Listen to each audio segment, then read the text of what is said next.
Olá, é muito bom ter você aqui. Este é mais um capítulo do livro Mensagens Escolhidas Volume 1, escrito por Ellen Goldwhite. Para você ter acesso ao conteúdo completo deste livro e outras obras desta extraordinária escritora é só acessar as playlists do nosso canal. Diariamente nós publicamos aqui um novo capítulo de uma obra de Ellen White. Para receber a notificação de quando postarmos os próximos capítulos, não se esqueça de inscrever-se neste canal e ativar a notificação do sininho. Se estiver gostando, deixe seu like e compartilhe este conteúdo em seus grupos de WhatsApp. Boa audição! Gratidão! Mensagens Escolhidas, Volume 1, Capítulo 25. Os alicerces de nossa fé. O Senhor proporcionará à sua obra força nova e vital, ao obedecerem os instrumentos humanos à ordem de sair a proclamar a verdade. Aquele que declarou que sua verdade resplandeceria para sempre, proclamará essa verdade por meio de mensageiros fiéis que darão à trombeta sonido certo. A verdade será criticada, escarnecida e ridicularizada, mas quanto mais de perto for examinada e testada, mais resplandecerá. Como um povo, devemos estar firmes sobre a plataforma da verdade eterna, que resistiu a todas as provas. Devemos ater-nos aos seguros pilares de nossa fé. Os princípios da verdade que Deus nos revelou são nossos únicos, fiéis alicerces. Eles é que fizeram de nós o que somos. O correr do tempo não lhes diminuiu o valor. É constante esforço do inimigo remover essas verdades de seu engaste, colocando em seu lugar teorias espúrias. Ele introduzirá tudo o que lhe seja possível para levar a cabo seus desígnios enganadores. O Senhor, porém, suscitará homens de aguda percepção, que darão a essas verdades seu devido lugar no plano de Deus. Fui pelo mensageiro celeste instruída de que parte do raciocínio do livro Living Temple não é sadio, e que tal raciocínio desencaminhará o espírito dos que não estão completamente firmados nos princípios fundamentais da verdade presente. Ele introduz aquilo que não passa de especulação acerca da personalidade de Deus e do lugar de sua presença. Ninguém na Terra tem o direito de especular quanto a esta questão. Quanto mais se discutir em teorias fantasiosas, tanto menos os homens saberão de Deus e da verdade que santifica a alma. Um após outro têm vindo ter comigo pedindo-me que explicasse as atitudes assumidas em Living Temple. Respondo, elas não são explicáveis. Os sentimentos expressos não comunicam o verdadeiro conhecimento de Deus. Através de todo o livro citam-se passagens da Escritura. Essas passagens são apresentadas de modo a fazerem o erro parecer verdade. Teorias errôneas são apresentadas de maneira tão aprazível que, a menos que tomem cuidado, muitos se desviarão. Não precisamos do misticismo que há nesse livro. Os que entretêm esses sofismas logo se encontrarão numa posição em que o inimigo poderá falar com eles, afastando-os de Deus. É-me mostrado que o autor desse livro está em trilho falso. Perdeu ele de vista as verdades distintivas para este tempo. Não sabe para onde tendem os seus passos. A vereda da verdade acha-se muito perto da vereda do erro, e ambas as veredas podem parecer uma só. As mentes não dirigidas pelo Espírito Santo e que, portanto, não são ligeiras em discernir a diferença entre a verdade e o erro. Visão do perigo que se aproxima.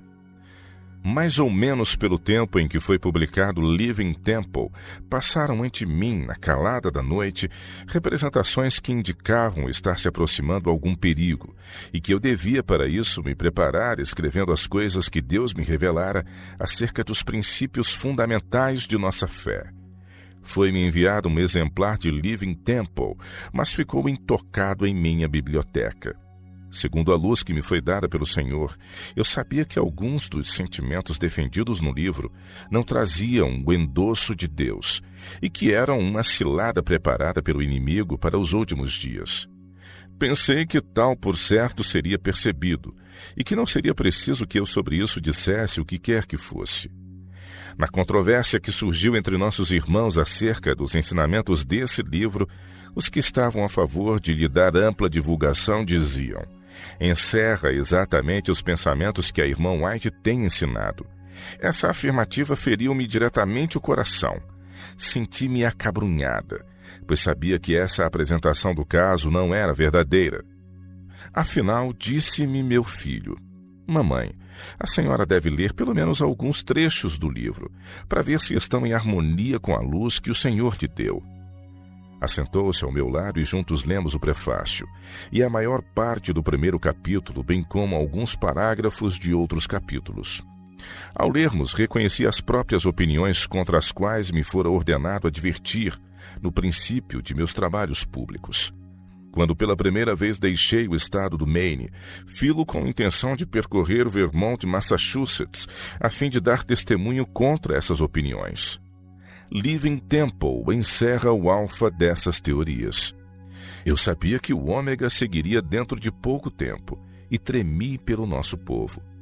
Sabia eu que devia advertir nossos irmãos e irmãs a que não entrassem em controvérsia em relação à presença e personalidade de Deus.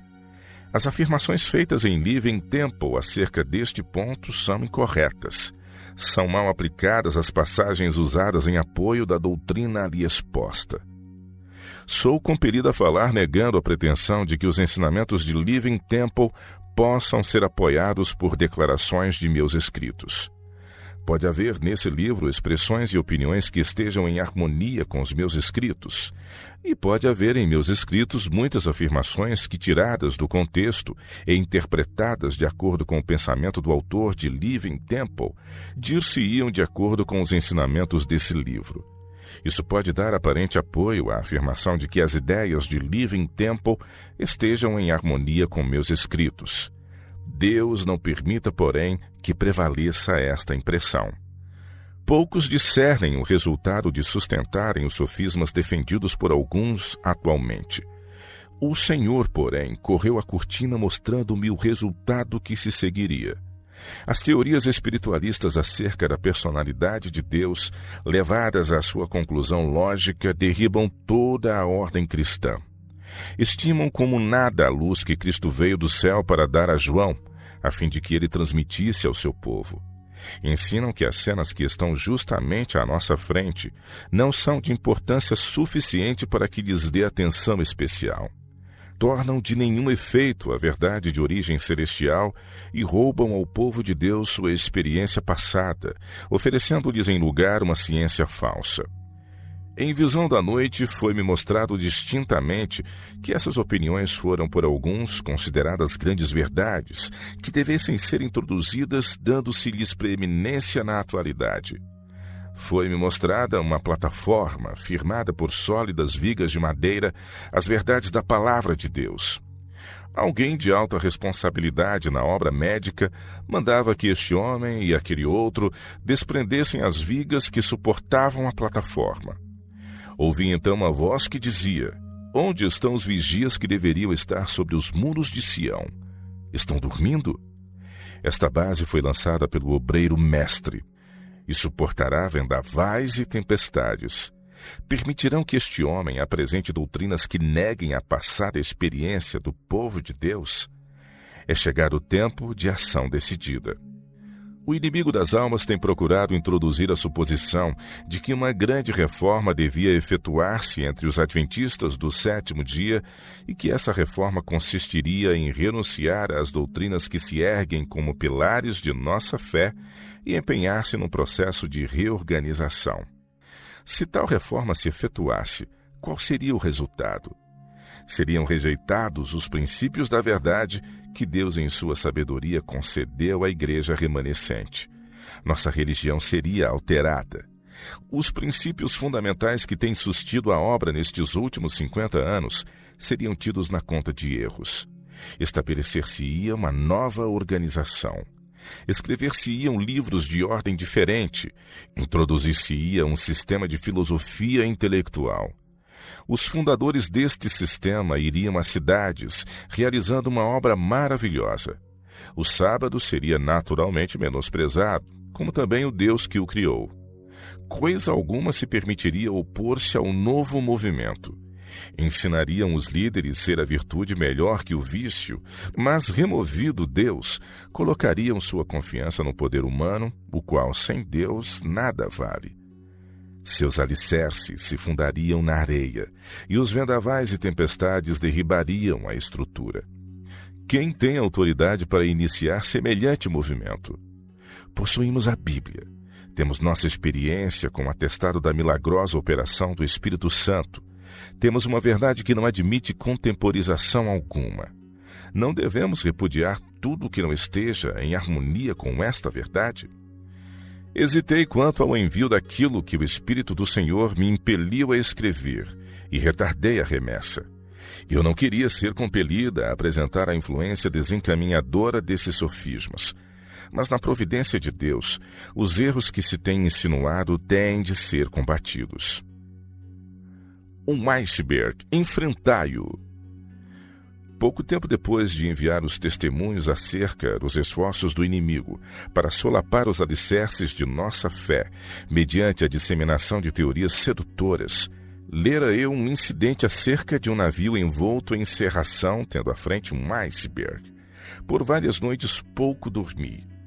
Tinha a impressão de estar arcando sob um fardo, como um carro carregado de molhos. Uma noite foi-me apresentada claramente uma cena. Achava-se sobre as águas um navio envolto em densa cerração.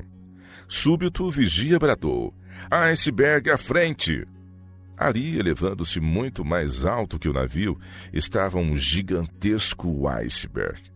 Uma voz autorizada exclamou: "Enfrentai-o!" Não houve um momento de hesitação. Urgia ação rápida. O maquinista pôs todo o vapor e o timoneiro dirigiu o navio diretamente para cima do iceberg. Com um estrondo, o navio deu contra o gelo. Houve tremendo choque e o iceberg se desfez em muitos pedaços, despencando sobre o convés com um ruído de trovão. Os passageiros foram sacudidos violentamente pela força da colisão. Nenhuma vida se perdeu. O navio sofreu avaria, mas não irreparável. Refez-se da colisão, tremendo de proa a popa, qual criatura viva, e seguiu então seu caminho. Bem sabia eu o significado dessa representação. Eu tinha minhas ordens, ouvir as palavras como uma voz que viesse de nosso comandante: "Enfrentai-o." Sabia qual meu dever e que não havia um momento a perder. Chegara o tempo para a ação decidida, e devia sem tardança obedecer à ordem: "Enfrentai-o." Nessa noite estive acordada 1 hora escrevendo tão depressa quanto minha mão podia deslizar sobre o papel. Nos próximos dias trabalhei diuturnamente preparando para nosso povo as instruções que me foram dadas acerca dos erros que se insinuavam em nosso meio. Tive a esperança de que houvesse uma reforma cabal e de que fossem mantidos os princípios pelos quais nos batemos nos dias primitivos e que foram apresentados no poder do Espírito Santo. O firme alicerce de nossa fé. Muitos de nosso povo não reconhecem quão firmemente foram lançados os alicerces de nossa fé. Meu esposo, o pastor José Bates, o pai Pierce, o pastor Irã Edson e outros que eram inteligentes, nobres e verdadeiros, achavam-se entre os que, expirando o tempo em 1844, buscavam a verdade como a tesouros escondidos. Reunia-me com eles e estudávamos e orávamos fervorosamente. Muitas vezes ficávamos reunidos até alta noite, e às vezes a noite toda pedindo luz e estudando a palavra. Repetidas vezes esses irmãos se reuniram para estudar a Bíblia, a fim de que conhecessem seu sentido e estivessem preparados para ensiná-la com poder. Quando em seu estudo chegavam a ponto de dizerem: "Nada mais podemos fazer", o Espírito do Senhor vinha sobre mim, e eu era arrebatada em visão e era-me dada uma clara explanação das passagens que estivéramos estudando, com instruções quanto à maneira em que devíamos trabalhar e ensinar eficientemente. Assim nos foi proporcionada a luz que nos ajudou a compreender as passagens acerca de Cristo, sua missão e sacerdócio. Foi-me tornada clara uma cadeia de verdades que se estendia daquele tempo até ao tempo em que entraremos na cidade de Deus, e transmiti aos outros as instruções que o Senhor me dera. Durante todo o tempo eu não podia compreender o arrazoamento dos irmãos. Minha mente estava, por assim dizer, fechada. Não podia compreender o sentido das passagens que estudávamos. Esta foi uma das maiores tristezas de minha vida. Fiquei neste estado de espírito até que nos fossem tornados claros todos os pontos principais de nossa fé em harmonia com a palavra de Deus. Os irmãos sabiam que, quando não em visão, eu não compreendia esses assuntos e aceitaram como luz direta do céu as revelações dadas. Por 2 ou 3 anos, minha mente continuou cerrada ao entendimento das Escrituras. No decorrer de nossos trabalhos, meu marido e eu visitamos o pai Andrews, que sofria intensamente de reumatismo inflamatório. Oramos por ele. Impus as mãos sobre sua cabeça e disse: Pai Andrews, o Senhor Jesus te dá saúde. Foi curado instantaneamente. Levantou-se e andou pelo aposento louvando a Deus e dizendo: Nunca dantes vi isto. Anjos de Deus estão neste aposento. Revelou-se a glória do Senhor. Toda a casa parecia resplandecer de luz e um anjo pôs-me a mão sobre a cabeça. Desse tempo em diante tenho sido capaz de compreender a palavra de Deus. Que influência é essa que desejaria levar os homens, neste período de nossa história, a trabalhar de modo enganador e poderoso para solapar os alicerces de nossa fé, alicerces que foram lançados no princípio de nossa obra, mediante devoto estudo da palavra e pela revelação. Sobre esses alicerces temos estado a construir nos últimos 50 anos. Admirai-vos de que, quando vejo o princípio de uma obra que pretende remover alguns dos pilares de nossa fé, tenha algo a dizer? Tenho de obedecer à ordem, enfrentai-o. Tenho de proclamar as mensagens de advertência que Deus me dá para divulgar e então deixar com o Senhor os resultados. Tenho de agora apresentar o assunto em todos os seus aspectos, pois o povo de Deus não deve ser despojado. Somos o povo de Deus, observador dos mandamentos. Nos passados 50 anos tem-se feito pressão sobre nós com toda sorte de heresias, a fim de embotar-nos o espírito em relação aos ensinos da palavra, especialmente quanto ao ministério de Cristo no santuário celestial e à mensagem do céu para estes últimos dias, como foi dada pelos anjos do 14º capítulo do Apocalipse. Mensagens de toda espécie e feitio têm feito pressão sobre os adventistas do 7º dia, pretendendo substituir a verdade que, ponto por ponto, tem sido buscada com estudo e oração e atestada pelo poder milagroso do Senhor. Mas os marcos que nos tornaram o que somos devem ser preservados, e sê-lo-ão conforme Deus o mostrou mediante sua palavra e o testemunho de seu Espírito. Ele nos conclama a nos apegarmos firmemente com a mão da fé aos princípios fundamentais baseados em autoridade inquestionável.